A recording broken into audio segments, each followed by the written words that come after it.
Hey, what's going on, everybody? Welcome back to another episode of the Metabroz podcast. I am Moldy Potion. This is my bro Metacrax. Welcome. Welcome. That's nice and wholesome. I like that.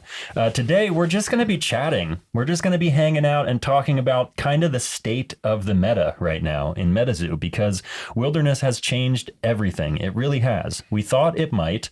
And I know, yes, water is still a good deck. We can talk about that. It's still good, but wilderness has actually made it possible so that you can build kind of a top tier deck out of any aura type. So we're just going to kind of go into different aura types and how they've improved and what you should be expecting to see at the Casters Cup, or at least our predictions of what you should be expecting to see at the Casters Cup coming up at the end of the month. And what you're already starting to see now in some of the digital tournaments that you've been a part of. Yeah, totally. Yeah. Totally.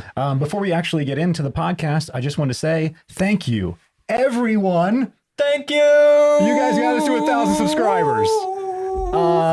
Last summer when we started this, I just never would have expected that this quickly we would have gotten to this point. It's crazy. We're official YouTubers, thanks to you. Crazy guys. We've applied for the program, whatever it is. I don't know. I'm going to wait 30 days and see what happens. We did get more digital confetti congratulating us. Yes. So thank you guys so much. And we thought it would be cool to do something for you guys. And we're going to have anyone who wants to be entered in to a giveaway we're going to be doing this week comment on this video. This is our thank you for getting us to 1,000 video. And later this week, we're going to do some type of box opening where we're going to give the box to one of you who has helped us get this far. So if you'd like to be entered into that giveaway, just comment down below. Anyone who comments anything will be entered. If you don't know what to say, just say something like, "May the booster gods bless you," or "bless us all." Just booster gods. We'll know what you mean. And anyone who does that, we'll put it on a wheel and we'll pick one winner, and then we'll open a box to just say thanks. And I know we can't thank all of you other than just verbally. We wish we could. One day when we are the booster gods sending the boxes, not just buying the boxes, we'll try to thank more and more people. But for now, it's just amazing. Yeah. Awesome. You guys are really amazing. What an awesome community this is. It's so cool to be a part of it. We're always excited to shoot our episodes and play more games and just interact with you guys. So thank you from the bottom of our hearts. Thank you. And I'm antisocial as fuck. Like, I don't go anywhere, guys. Nowhere. I don't do anything other than stay at home, hang out with family, watch movies, play games. But hanging out with you guys online, and like just this past week, everyone who sent me a message in Instagram, thank you so much. Like, it was just awesome, overwhelmingly humbling, inspiring, all of that, to get so much support, and just people saying, hey, congrats on 1,000, and thanks for making these videos. Thank you guys for helping us get to this point where we're making these videos every day, and slowly telling our family that one day soon, maybe, we won't just be mowing lawns and shoveling snow all year round. Rule the world. Well, maybe we'll just have more prizes to give away or something, but and we'll definitely get more games in. Also, if you happen to be shopping at Channel Fireball and you feel like supporting us, use that code Metabroz with a Z at checkout. It will not cost you anything extra, but it would help us out. Yeah, absolutely. And if you'd like to support us and our channel more directly, you can go to patreon.com/Metabroz with a Z. Sign up for any of those tiers. We do merch giveaways and art giveaways at the end of every month.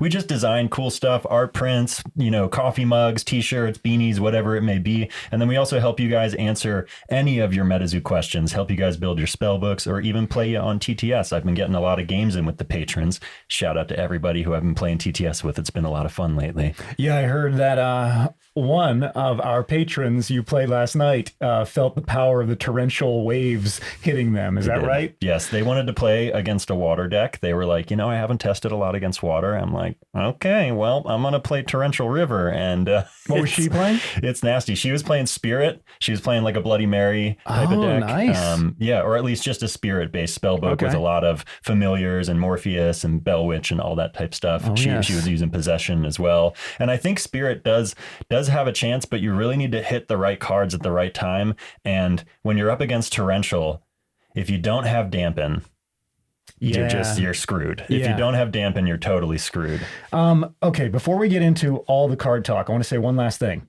We still have some of these playmats left, guys. If we get more orders, we'll put a bigger order in. But for right now, if you'd like to snag one of these, you can either contact us in the comments below. Hit us up on Instagram, and we have our links in the description below. Yes. Or just join our Patreon, where we actually give you that month's contribution towards a playmat, so you get a little discount and you'll be entered into the giveaways, which are, like he said, more playmats, mugs, stickers, pins, prints, etc. Although those mugs are pretty damn expensive. When you combine the shipping with the mugs, we like barely made it without, you know, going negative there. But anyway, it seemed people like them. So maybe that'll be like a holiday special we do once or twice a year. Right. Okay. Now that we got all the little ads out of the way and all the thank yous again for having us hit 1,000, comment down below if you want to be entered into the giveaway later this week. Let's get into the card talk. Yeah. Where do you want to start? Well, I think the best place to start is to look at some of the spell books that were just posted on Caster Society. Shout out Caster Society. They just held an in-person tournament called the Ski Lodge Extravaganza down there in Texas. They rented out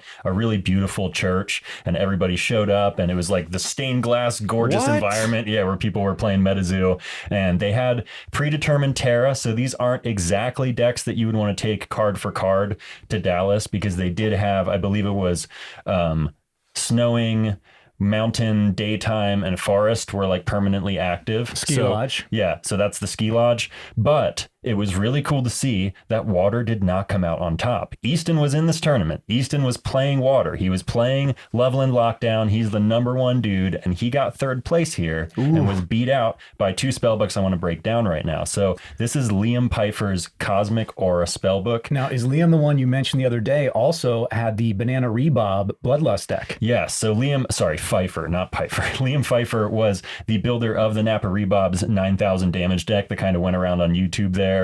He's a great, aggressive, no bullshit deck builder. He really does decks that like have no fat and they operate really cleanly. They're a little risky. The decks that he builds, I've noticed you got to be willing to mulligan, you know, like this deck, sometimes you mulligan down to 5 or 4 and it's still completely playable, but it's only running 8 total aura, as you guys see there. It's got 6 cosmic and 2 prism aura. So that's a little low for a 40 card deck, but because of the way this operates, it ends up working out. Like I said, you got to be willing to mulligan. But look at what else he's got going on here. He only has 1 Kinderhook Blob, which this is Liam's like building style that I'm noticing. He's just very smart with the cards he picks.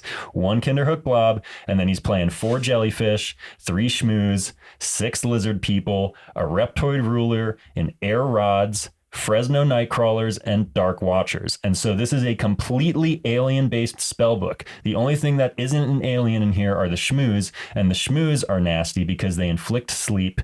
You have 2 potential ways to inflict sleep with Schmooze. Either they can attack to inflict it, or when they're destroyed in combat, they inflict sleep. So they're just a nice control card to slow down your opponent's beasties.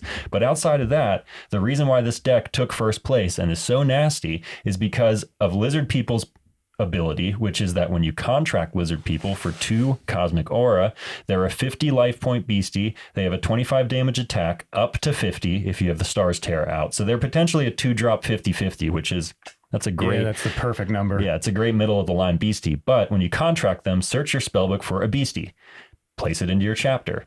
So you go for the Jellyfish, don't you? So you go for the Jellyfish, because when you bring out the Jellyfish, then the Jellyfish, if it's the 2nd beastie you've contracted this turn, you generate 2 Cosmic Aura. So the Jellyfish is cool for a number of reasons. First of all, it's a 1-drop. So if you have 3 Aura, you can Lizard People for 2 and then go fetch something, then bring out a Jellyfish for 1, and then have 2 Aura generated to bring out a Schmooze or a Kinderhook. Or another Lizard People to get another alien. Or another Lizard People to keep going, to like feedback loop that. Yes. Wow. So you end up easily busting out like 3 to 6 aliens within the first few turns, and you just go wide across the whole board, and then you use Lizard People to find Reptoid Ruler, because Reptoid Ruler, that's the fine print there, but I'll tell you the top power that he has right there gives all your aliens tribal boost until the end of turn, and Reptoid Ruler has fleet. So you bring him out, you fatigue him, all of those Lizard People and Jellyfish and everything that you've brought out beforehand now gets tribal boost,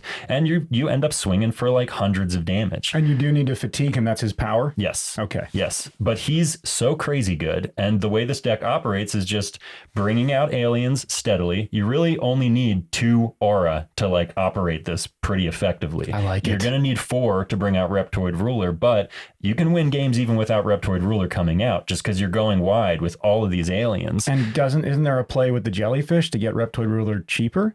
Well, they sort of. You would still need to have 2 aura because the jellyfish will generate 2 cosmic, but then you need to have 2 more to pay for the 4 for Reptoid I see Ruler. what you mean. So you'd end up paying 4 if you did this in one turn. So you could get a jellyfish and a Reptoid out for 4. Right.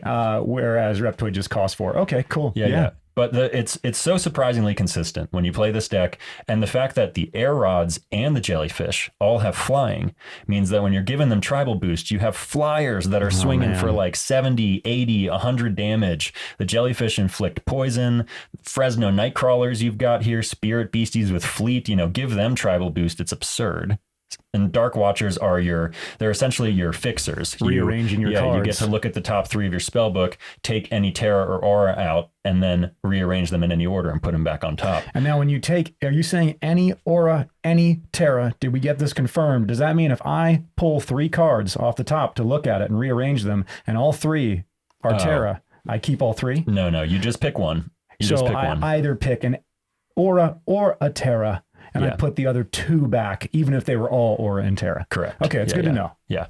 But Dark Watchers are also handy because they have 40 LP, which is like enough to absorb an attack if you need them as a blocker. And they will then inflict, paralyze, and confuse on the beastie who they counterattack to. So Dark Watchers are cool. And then if we get out of the aliens, so I think you guys get it. It's a lot of aliens. The lizard people let you tutor out your other aliens. And so it's really about learning what the best rollout is for the spell book.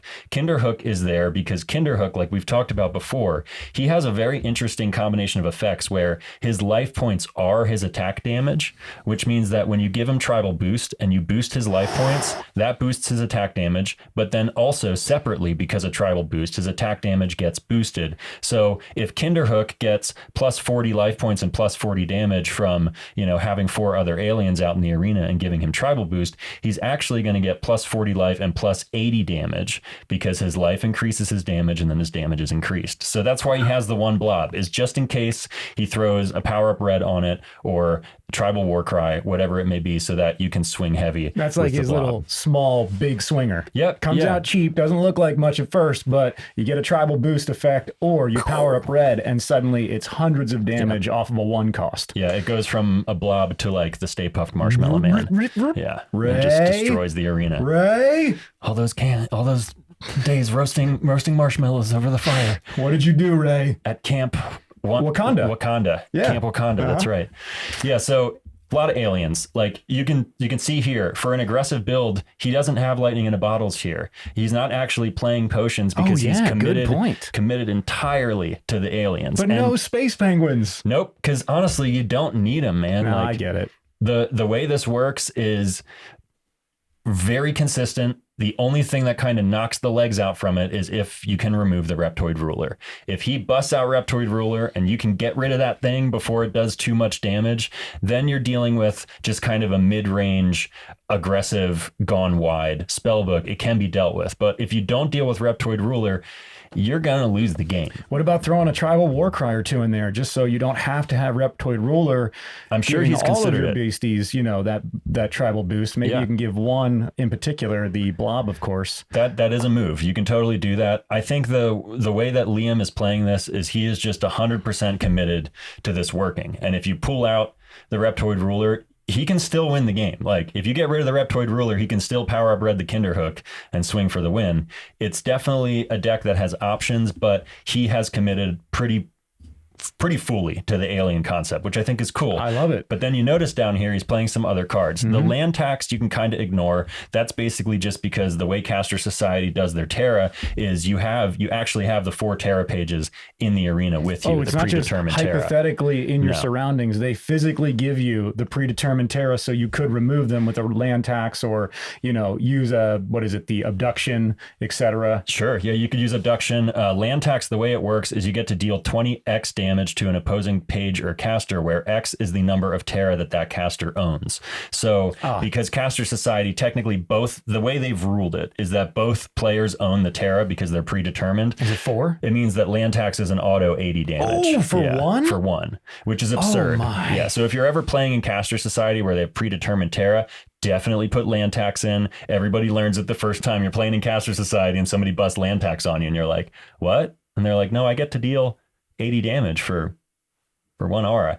That's awesome. Yeah. How many of those are you allowed to have per spell book? 2. Okay. So he's going full with the 2. But if you were going to take this tournament to Dallas, you'd want to pull out the land taxes. And what I would do is just put in another jellyfish and another Kinderhook blob. Makes sense. Why not, right? Totally. So outside of that, he's running New Year's New Beginnings because, first of all, this deck rolls out very quickly. You empty your hand. Especially with the jellyfish, you empty out everything you've got in your hand, and then it's perfect for New Year's New Beginnings, which is brutal against water. We'll keep saying it. It is so nasty against water. Skip the land taxes, power up red, of course. Throw that on any of the aliens, and it'll do an incredible amount of work, especially if you throw it on Kinderhook Blob. And then this is why he's running the Prism Aura, guys. He has Prism Aura just for dampen. This is something we've talked about before, something that I kind of predicted coming up. Many competitive players could have predicted this, is that right when you release something that produces aura of any type, you're going to start seeing dampen in every spell book because there's no reason not to run it. It's if you happen to have dampen when they try to play that Righteous Reckoning and wipe all your aliens off the board, cool, you can counterspell that. Or right? if you happen to want to stop a power up red, because remember, it is a spell. Yep. You can dampen that. Or most importantly, probably is looking out for that torrential river. Yes, for sure. And I think that's why he has it sitting there. He is saving those 2 dampens for wipes and for torrential river. So it's a great build, guys. I mean, it operates really cleanly. I've pulled this right into TTS and been testing some rounds against it. And of course, first anniversary celebration. That is so nasty with the schmooze who inflict sleep with their attack. So if you use first anniversary celebration, you remove traits until the end of your next turn, which means that all the flying beasties, all the spirit beasties, everything's within your reach. And if you can't kill them with your aliens, you can put them to sleep with schmooze. Magi-proof, invisible. The only thing you couldn't get is burrow, right? Right. You couldn't get burrow with first anniversary celebration. It would still be burrowed for that turn. That's the only thing out of your reach. Even though it's a trait? It would lose the trait burrow, but if it was already burrowed, it's not like it unburrows them. Right. They just don't have the ability to choose during the first anniversary celebration. Correct. And remember, when you play first anniversary celebration, you play it on your turn, it goes all the way through your turn, all the way through your opponent's turn, and comes back all the way through your turn. Yeah. And then it's over. Yeah. So this spellbook is, like I said, it's very lean. It's very clean. You have to be willing to mulligan down. As you can see in his side deck here, he's got Tiny Island to help stand up against tokens like Light Elementals and Hornets. What does Tiny Island do? I can't quite read it from here. It's a special Terra. It counts as an Island Terra. When it's in the arena, no caster may control more than 5 token beasties. That's right. If they have more than 5 token beasties, when Tiny Island comes out, they have to destroy down to 5, and then they can't pass that number. So it's just a way to limit tokens, ding bells, light elementals, stuff like that. He's running 4 anti-potions. This is awesome. Awesome to see anti-potion in a sideboard, guys. Anti-potion is going to basically be a counterspell for a potion. If somebody tries to use lightning in a bottle or smoky spirits, anti-potion will stop that, and then they can't use that potion for the rest of the turn. So he's going to use that to shut down Loveland frog decks. When they try to lightning in a bottle their frogs and use the charm power, he's just going to anti-potion. Is it that they cannot use that specific potion, for example, lightning in the bottle, for the rest of the turn, or no potions can be used for the rest of the turn? Just potions with the same name. So if you want to avoid lightning in the bottle and smoky in the same turn, you'd need 2 anti-potions, but then that would end that ability to play any more potions. Right. And typically the way it works is you're stopping lightning in a bottle and smoky on different turns. Like when it's their turn, you're trying to stop their lightning. When it's your turn, you're stopping their smoky. Right. I suggest to save it just for the smokies, unless the lightning is going to wake up a frog and shut down a crucial beastie for you. Save the anti-potion for the smokies so that you can attack the frog and not have to worry about them smoking and stopping that. Then he's got the second first anniversary in the side deck. That's another thing I would consider in the main deck. Maybe not a second blob, maybe just the second first anniversary celebration. You're always happy to have it. Yeah. It removes all traits, guys. Yep. It makes everything accessible. And all 25 this damage. Math that you're doing, trying to figure out the mechanics and how to reach stuff and get around things, it's gone. Yep. And 25 damage. Yeah.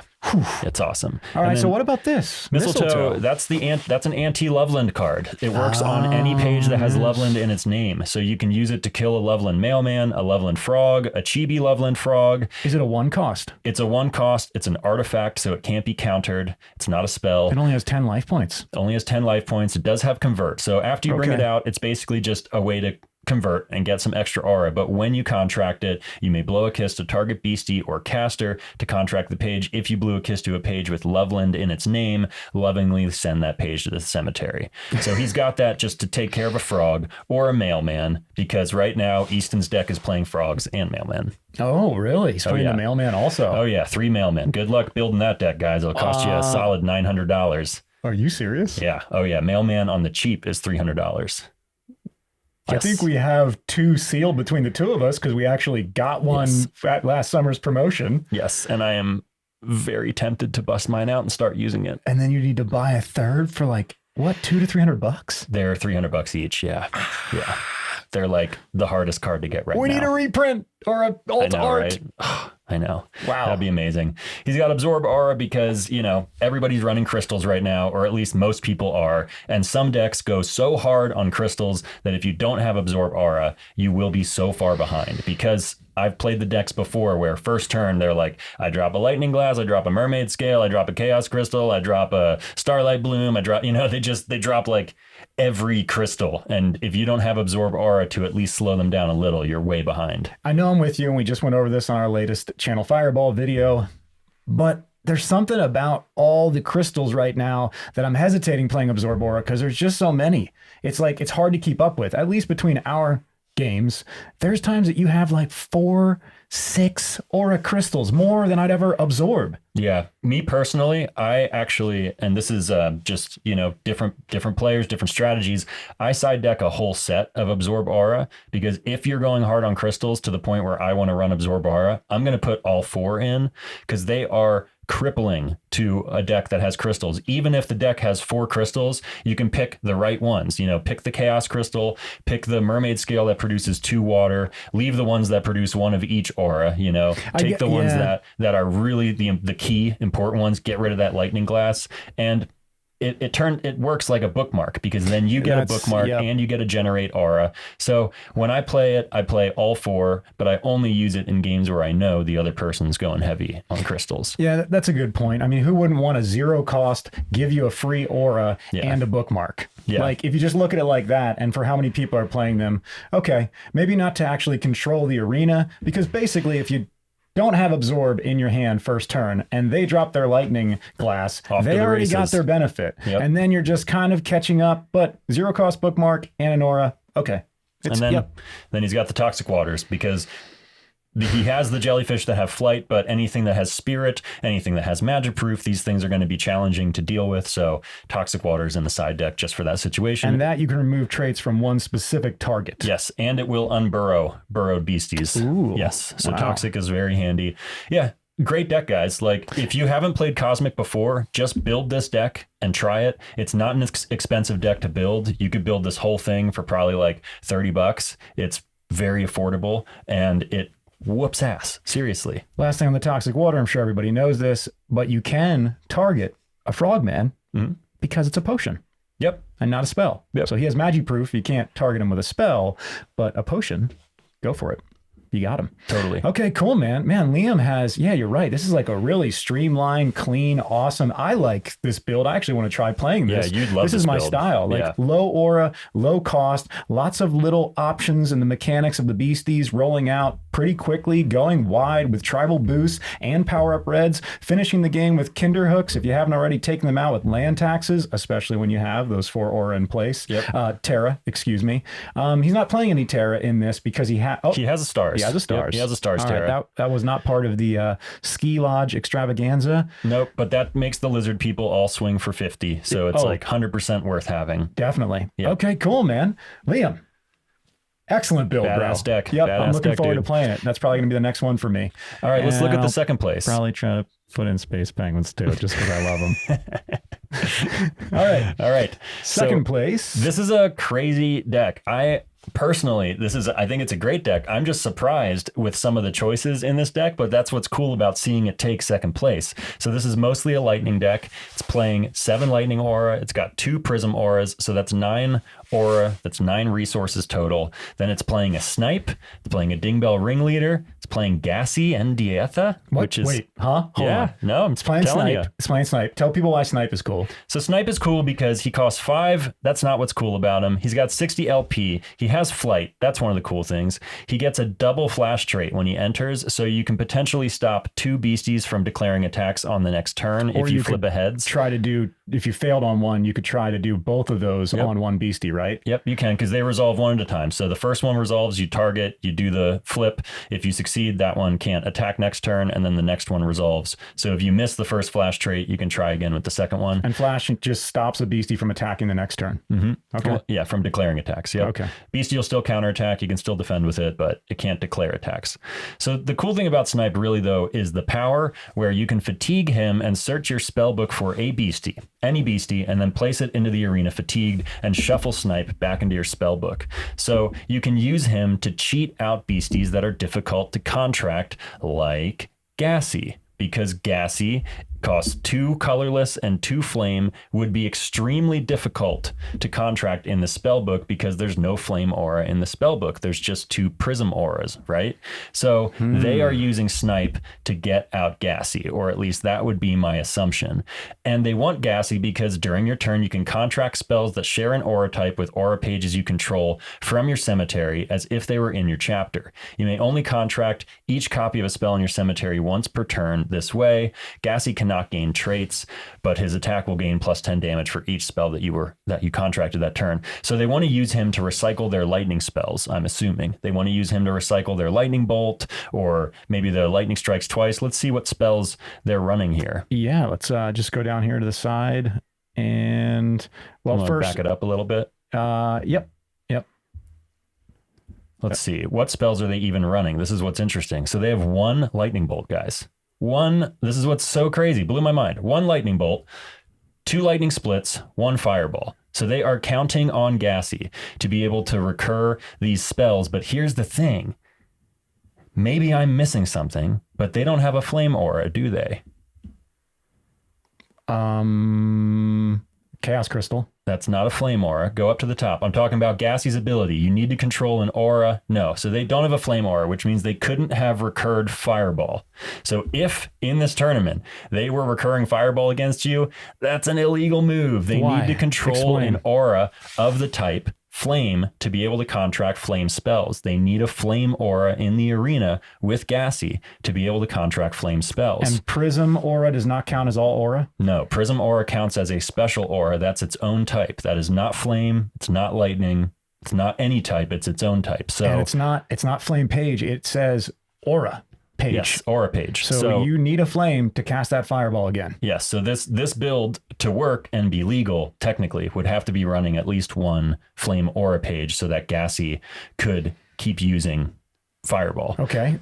Is this a spell also? That is an artifact essence. That's kindling spark root. So that generates a flame aura and a lightning aura. It's a great aura fixer. It's got 50 LP. It's handy, but it doesn't count as an aura page. So again, they wouldn't have been able to keep recasting fireball.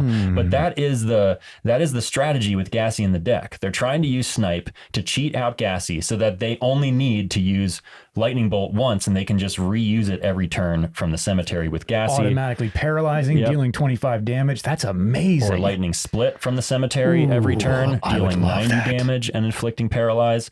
And then outside of that, they just run the choice, what I call the choice lightning beasties, which are radioactive hornets. This is one of those cards that was easy to underestimate coming in to Wilderness, but once you play it and you realize you're paying 1 aura and you're getting 3 beasties, 1 with 15 LP, flight, paralyze on its attacks, deals 10 damage, and then the other 2, the Hornet tokens you generate, are 10 LP lightning beasties with a 10 damage attack and flight. So these things are out of reach for Flood the Earth because they have flight. They're going to be hard to attack because they have flight. They will be able to attack other flight beasties, and with the paralyze, you can send in your Hornet leader first, hope to paralyze, and if you win that paralyze, send in all your other hornets to sting them. Yep, because when a beastie's paralyzed, it cannot attack back. So then you can just send the whole token trove in to deal as many 10 damages as possible. Yep, it's really nasty. It's super nasty against water guys because each of those 10 damage hornets are swinging for 30, actually. It destroys water. And then he's got Dingbells. This is the heart of his whole deck. That's why he has the Dingbell Ringleader. So this deck, you could sum this deck up by saying it's a gassy deck that is committed to Dingbells. So he's got hornets and Dingbells and mostly lightning aura, and then he has 1 lightning bolt, 1 fireball, 2 lightning splits, and gassy. And so he's hoping to bust out some aura like Chaos Crystal, Lightning Glass. He wants to get these things out early in the game so that he can drop a fatty Dingbell, turn 2, and then just swing for lethal and make all those tokens. We all know Dingbell can finish a game on his own. So, and again, that's why he has the Kindling Spark Root artifact, the Chaos Crystal artifact, and the Lightning Glass artifact, giving him an additional 2, 4, 6, 8, 9, actually 11, 12 aura in addition to the 1, 2, 3, 4, 5, 6, 7, 8, 9. Wow, he has a potential of up to 20, over 20 aura. He could bring out a 2020 Dingbell if all the aura was out. Yeah. Yep, which would be crazy. But even so, just bringing out a 4 Dingbell turn 2 or a 5 Dingbell turn 2 will it'll totally end the game. And so that's what he's going for. He's also, you can use those Spark Roots and the Chaos Glass to contract Gassy. So he has ways to get Gassy out. Snipe is one of them. So Chaos Crystal is another. A couple of the cards we didn't mention yet. This is a great card. Paleface Lightning. I'm playing this in my Lightning deck right now. So good. Costs 2 neutral, 2 Lightning, so you can play it in decks that have different colors in it. Has 50 LP, has Fleet, so it comes right out attacking. Gets a 10 damage bonus from the Thunderstorm or the Lightning Storm Terra. Gets a 15 life point bonus from the Desert Terra. You may inflict burn on target beastie or caster when you contract Paleface Lightning, and you may inflict paralyze on target beastie. So it's really cool because you bring out Paleface Lightning and you can just explode a Gumbaroo, right? You can just inflict burn, there goes a Gumbaroo, and then you get to paralyze something else, or at least flip for paralyze. Then the attack Jagged Volt deals 40 base damage, and it gets an additional 20 damage if the original target is a caster. That's a really cool ability there, because swinging for 60 at a caster is a really nice number, and the fact that it just has to be the original target, so if you're targeting a caster, it's now a 60 damage attack.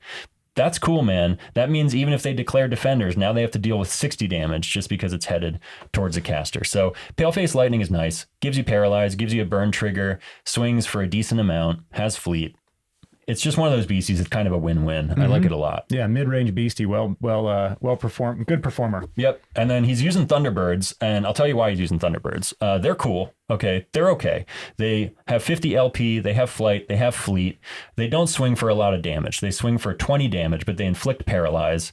If you cast a lightning spell, it's considered Lightning Storm and raining until the end of turn. So that increases Thunderbird's damage, which is cool. But the real reason that he's using this beastie is because if it destroys a beastie with its attack, you get to awaken another beastie you control, not named Thunderbird. So who would he use this on? I wonder. Dingbells. Yeah, he's using it on Dingbell. So he's trying to destroy things with his Hornets and then Thunderbirds so that he can awaken his Dingbell again, swing, create more tokens. It's a really synergistic use of the Thunderbird. I think it works great in the deck. It's a nasty deck, guys. It's a new version of a Dingbell deck because you don't really need Kets. I've said it before. If you commit completely to the Dingbells, you don't really need Kets because you're just cranking out so many tokens. Man, it's just so hard not to have Kets. Like, I get it. I get the synergy right here. If you destroy a beastie, then you get to reawaken one of your other beasties not named Thunderbird. Yep.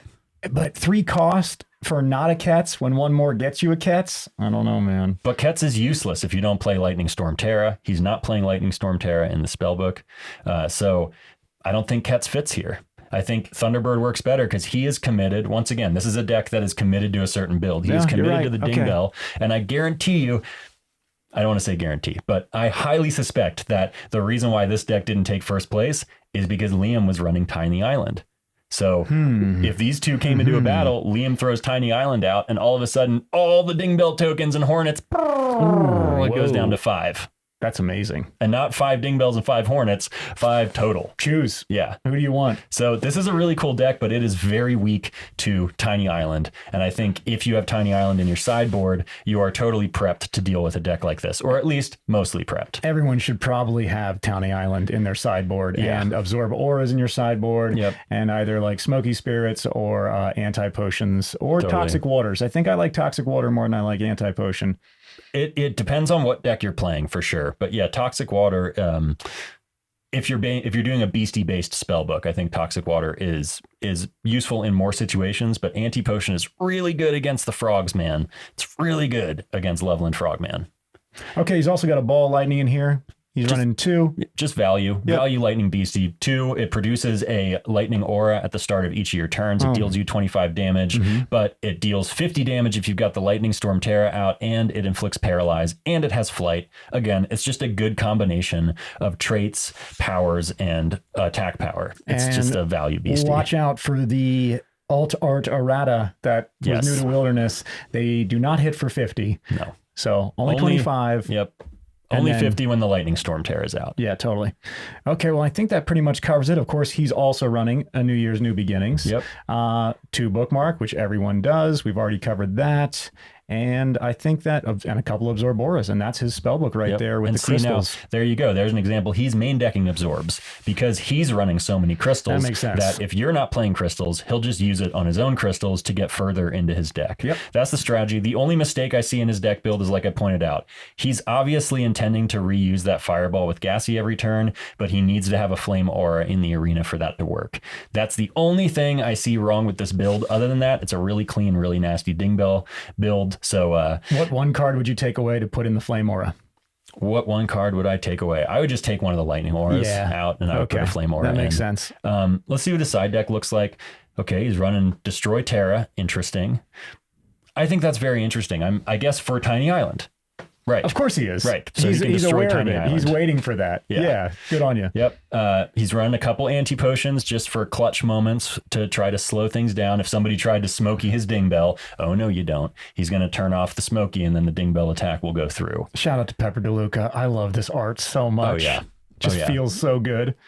Oh yeah, he's thinking about a Lightning Storm. Side deck of Lightning Storms. Okay. Yep. A Void spell. Contraction cost 1. You can have 2 per spellbook. You may contract this page at any time a neutral spell is contracted that does not bookmark a page. Do not resolve that neutral spell. You can stop Power Up Red with that shit. Yep. I think that's the main reason he's running it. You could stop Power Up Red. You could stop Tribal Warcry. You could stop Catnap. There's a couple things that it could be useful for shutting down. And I'm guessing that's why. He's running that. I wonder if that's M's book.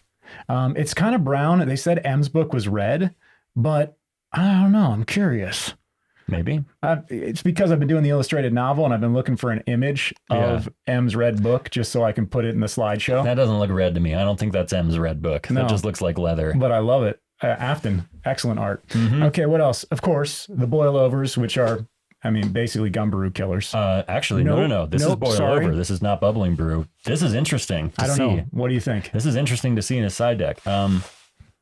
Back up. What else is in the side deck? Because now I'm like, well, that doesn't exactly make sense. Okay, so there's a Fire Crystal, Unending Fire Crystal, which still does not count as a Flame Aura. Of course, there's the Toxic Waters, a couple of those for the Frogmen.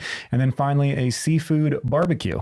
Yeah. Okay. Seafood Barbecue makes a lot of sense because one of the main weaknesses of this deck is going to be water. It's not going to deal well with all the shit that happens on the water side of the arena. Loveland frogs, wallow lake crustaceans, chessies, things like that. So destroy target fish, crab, or octopus. You can kind of ignore fish. Destroy target crab or octopus. That's what you're using this for. Oklahoma octopus, wallow lake crustaceans, then recover 50 damage, or search your spellbook for a flame page and place it into your chapter.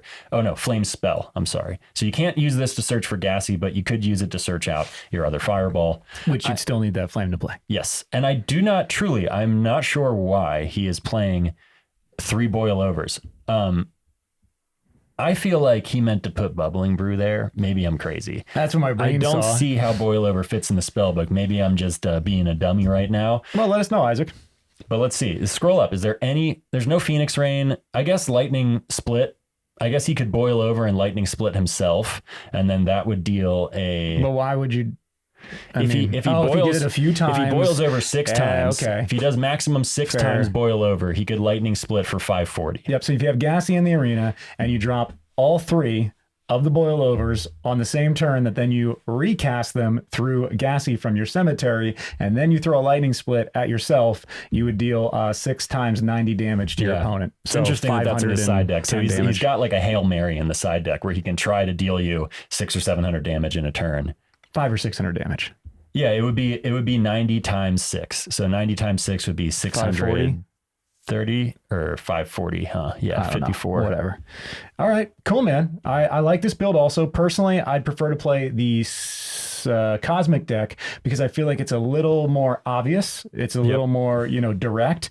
This is Trixie. You got to line some stuff up to make this work. Of course, ding bells are always a threat, and he's got the aura to make them big, and the ding bell leader to bring them back. Yeah.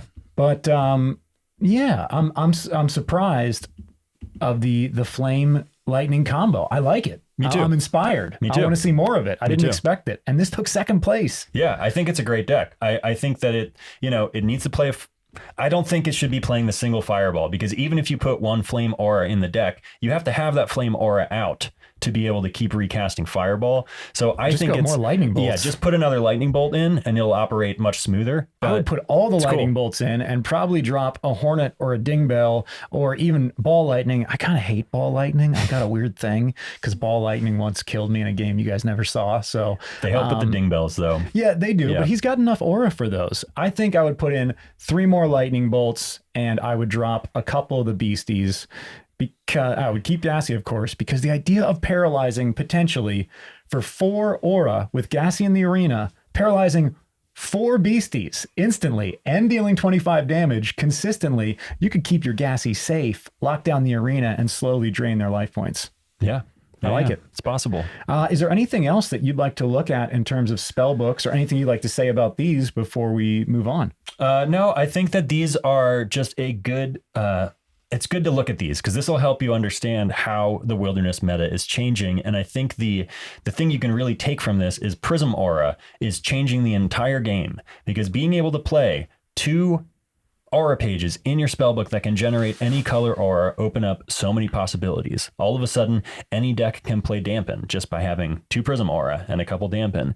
Any spellbook can play Lightning Bolt. Any spellbook can play Paralyze. Any spellbook can play Metal Man. You know what I mean? It's like the list just goes on and on. There's so many more options now and things to try that Prism Aura unlocks for us. So I expect to see a lot of decks that are mostly one color, splashed with a little bit of another color, probably water for Dampen or Spirit for Morpheus. It's an easy splash. You just throw it in there. All of a sudden you can cast any 1-drops you want. Doesn't matter. As long as they're 1-drops or they only require one of a specific aura type, you're going to be able to cast it with Prism Aura in your deck. It's pretty crazy how often you bump into at least one of these and then you get to contract whatever you want. So I think Prism Aura is cool, and I think it's totally deserving to be the chase card it is, because it's totally going to change the game. It would be really cool if they'd put out a product that had a non-hollow Prism Aura in it, because everybody needs this thing. They probably and will. Now it's like $100. Knowing Mike and the MetaZoo team, like they did for like the New Beginnings and the Power Up Reds that are recent to Wilderness in almost every single theme deck, easily accessible. They've lowered the price significantly, and now everyone can have them. I still don't have 2. In fact, I have none. You're the only one between the 2 of us, and I'm the multi-aura guy. But I haven't gotten my hands on them yet. I guess we're going to have to break some more boxes. Yep. You can always borrow mine if you need. Oh, thanks. Well, why don't you build me a spellbook with them? I did. Actually, no. I was playing the spellbook with them. Yeah. All right. Well, cool, man. Is there any other spellbook you'd like to go over? Are there any more pages you'd like to shout out in Wilderness before we wrap up the episode? Let's scroll down a little bit. There's a couple things I want to talk about. Okanto Dragon, we all know, is super nasty and has taken the light aura up to kind of a whole nother level. But I think it's important to realize that Okanto Dragon can be dealt with. Like, it's a major problem, and it's definitely something to be feared in the arena. But I think that light elementals and lightning in a bottle are potentially scarier than Okanto. Now, I could be wrong about this, but in my testing with Okanto, he is really nasty and he is really hard to deal with. But unless you get the daytime Terra out, the swinging for 40 is not enough for a big dragon. Like the way he feels when you contract him and you're like, I'm bringing out this big dragon. It's only swinging for 40. So like one of the things that hurt is like swinging a dragon into a crab, and it's like cool. It didn't do it. So I'm dealing 20 damage to the crab. And then the crab is dealing 40, almost killing my dragon, potentially paralyzing him. I'm just saying, since water is the deck to watch and the deck we should expect to see a lot of down there in Texas, I just think it's important to know Okanto Dragon is really good, but it just doesn't match up super well against water. You know, I hope that you go to Texas and it is like a starburst rainbow of multicolored spell books, and no one knows who's going to be the best. And there's so much like new ideas happening and colliding that it's almost chaos. But then on the other side, we have a new, you know, king of the meta mountain here. I would just love if the huge big tournament that we're all anticipating changes the meta and there's a new spell book at the top that does not have water in it. Oh yeah, I think that's what's going to happen, man, because everybody's who's taking it really seriously is going to build to kill water. Everybody's going to build to be ready for water, you know? And so even these guys are partially ready for water. Right. That's in their mind. Yep. So just that means to me that water probably won't take top. I'm not saying it won't. It's very possible. Water is 100% still a top tier deck. You can play the exact same deck that you played in the previous meta. Like you can play the Loveland Frog with Smoky Spirits and Lighting in a Bottle and Chessies and Crabs, and you still win most of the games you play. It's totally still a crazy deck, but there are ways to deal with it now. So if the other decks are prepared, I think they can come out on top. Oh man, I hope so. It's just so exciting that the option is even there, that they've opened up the multi-aura world. We're finally growing up. It feels like, you know. I'm going to go and I'm going to put in the Cosmic Aura and maybe another Daytime Aura in the Light Elemental spellbook before we play it on Channel Fireball. I feel like the Okanto Dragons need that boost to really be that all-powerful threat. They need daytime. Like, if they're swinging for 60, most then they're beasties good. are good. But if they're swinging for 80, that's when we're really talking about it. That's great. That would be killer. Any other cards you want to go over here? Ooh, Stone Man. I think Stone Man's really good. I want to combine Stone Man with Gassy just to protect Gassy. Mm-hmm. Could you have multiple Stone Men in a row? How many can you have for spellbook? Is it 2 or 3? You can have 3 per spellbook. If I put a Stone Man in front of a Stone Man in front of a Stone Man and a Gassy behind it, would you have to remove all 3 Stone Men to get the Gassy? If you were attacking, yes, but you would have to leave those Stone Men awakened, because Stone Man only protects the page behind it, as in the page behind it can't be attacked while Stone Man is awake. If you don't count spells, and I have a Gassy in the back, and a Stone Man in front, and a Stone Man in front of a Stone Man, and a Stone Man in front of a Stone Man, again, not talking spells. You would have to attack the first Stone Man before you attack the second Stone Man, before you attack the last Stone Man, and then you could get to Gassy. Yes. In that very specific scenario, yes. Okay, that's all I wanted. Thank you. But for everybody else, you would just have to remove the Stone Man in front of Gassy with a spell or paralyze, and then you could kill Gassy. I get it. Okay, cool. Yeah. Thank you for admitting I was right. Whatever you need. Anything else that we need to go over here before we wrap the show? Let's scroll down a little bit. I think an aura type that would do really well and just doesn't have the right build yet is Frost. I think Frost has a lot of potential, but I haven't seen a good Frost deck. I just wanted to say that. I just haven't seen one that's really killing it. Water, I feel like the traps are cool, but none of the traps add up to anything near as powerful as Loveland Lockdown or Torrential River. So I got my eye on it, but I really think what we should be expecting to see in Dallas is a lot of classic Loveland Lockdown, a lot of these badass cosmic decks that just roll out heavy and anybody can pilot this thing to victory, or a lot of lightning because of all the Hornets and all the Phantom cars and Madgaster. There are so many value cards that dropped for lightning in the Wilderness set. The Phantom car, notice it swings for 30 damage. It's a lightning page. That means it'll take out a frog, and it has fleet. So you can just bring it right in, take out that frog. You can take out a Mermaid Scales with it or Megalodon Tooth.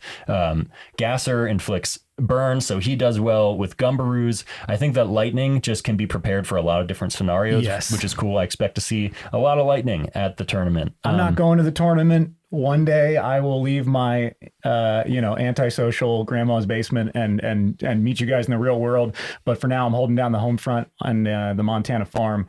However, if I went, I would play lightning. Yeah. I just feel I don't blame so you. comfortable with lightning. Of course, my lightning build would have Kets because already that's a pretty good threat for your opponent to face. And then the fact that they've introduced this Phantom Car and Mad Gasser combo, these 2-cost beasties that swing for decent amounts and have these amazing powers. One is basically Smoky really Spirits. cool. The other is a 50-50 Paralyze. It's But I'm going to incredible. say this. I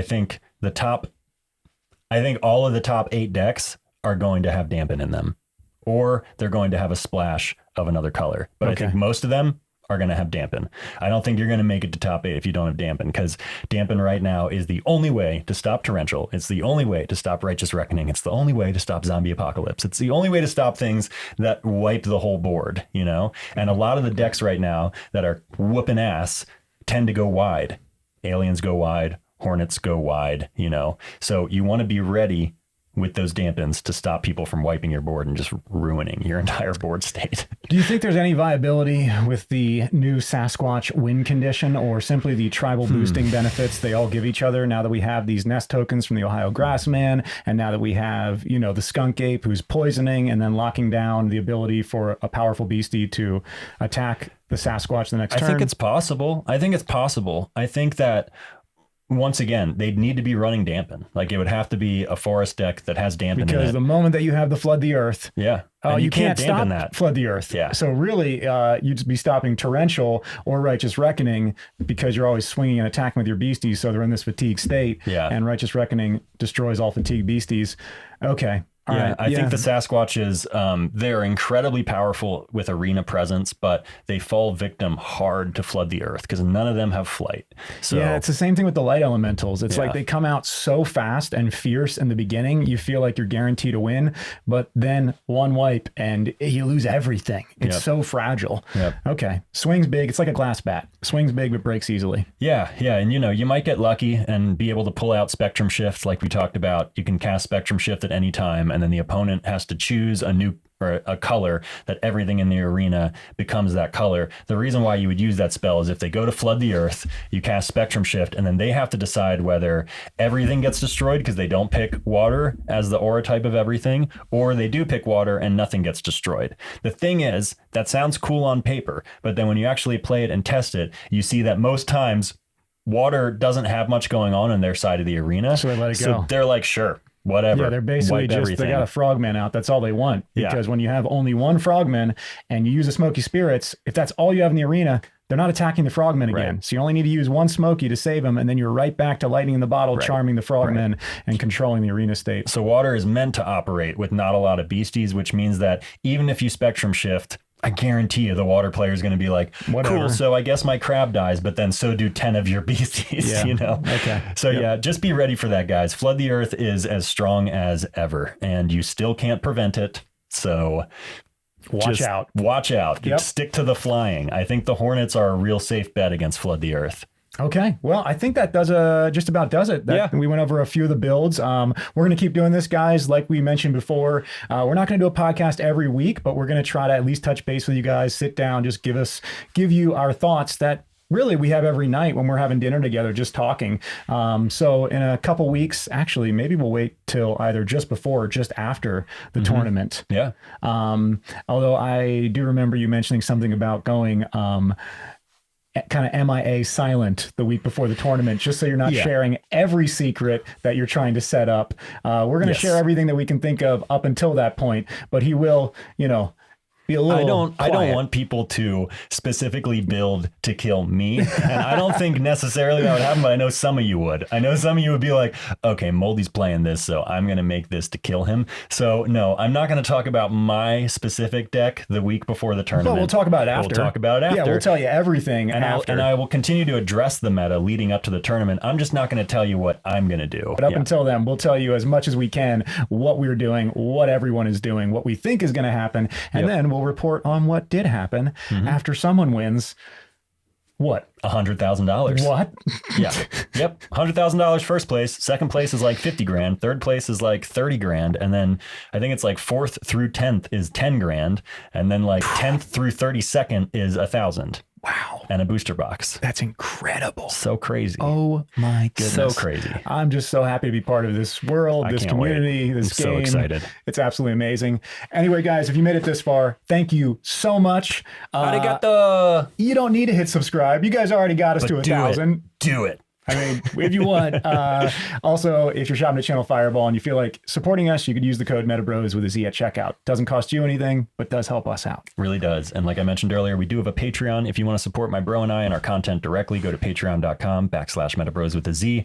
You guys are the best. Thank you so much for watching. I hope this helps to get your brain and your gears turning about what is coming for us all in Dallas. Watch out for those aliens, guys. And if you are new to the game, just try the Cosmic build. Just try it. You will quickly see, oh, this is nasty. Yeah, absolutely. Or if you're new to the game, seriously, the Manta Ray spellbook is still decent from Nightfall. Oh, it's still great. I'm not saying it's going to win a tournament, but you throw a couple frogmen in there and some lightning in the bottles or smoky spirits, and you've got yourself a pretty cheap, efficient build to at least start getting some good games in at home. Yeah. Last thing, if you guys want to hear about any decks or any builds, always feel free to comment below. We're happy to, take suggestions and cover that.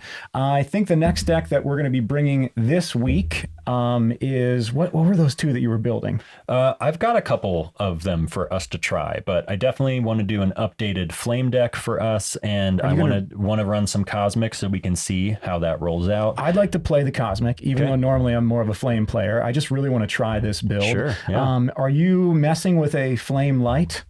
A little bit. I'm going to keep messing around with the hybrids. I think next we should do Cosmic versus Flame, and they can have a splash of something else in flame? them. It's just Cosmic versus Flame? It's not a combo aura one? Nope. The Cosmic has Dampen. It's very similar to the build that... Okay, cool. To the build that Liam built. And then similarly, the Flame is splashing like a couple other spells in it. I can't remember off the top of my head, but it's a Flame with a little splash, and it's a Cosmic with a little splash. I think that they're really good updated decks for Wilderness. They definitely can stand up against some of the other spell books. Everything has trouble with water, but it can be done with the right side deck. Go do it, guys. I think we'll do Cosmic versus Flame next, and then I still want to do an updated Earth deck. I still want to do an updated Dark deck, and then I am working on kind of a Light and Lightning deck.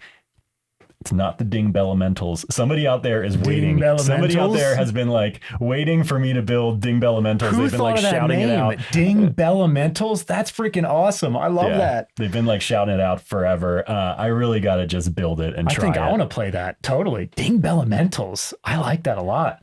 I kind of feel like I'm a Ding Elemental. Could be cool. Anyway, thank you again, guys. Yep. And we will see you next time on Metabroz. Later, guys. Later, everybody.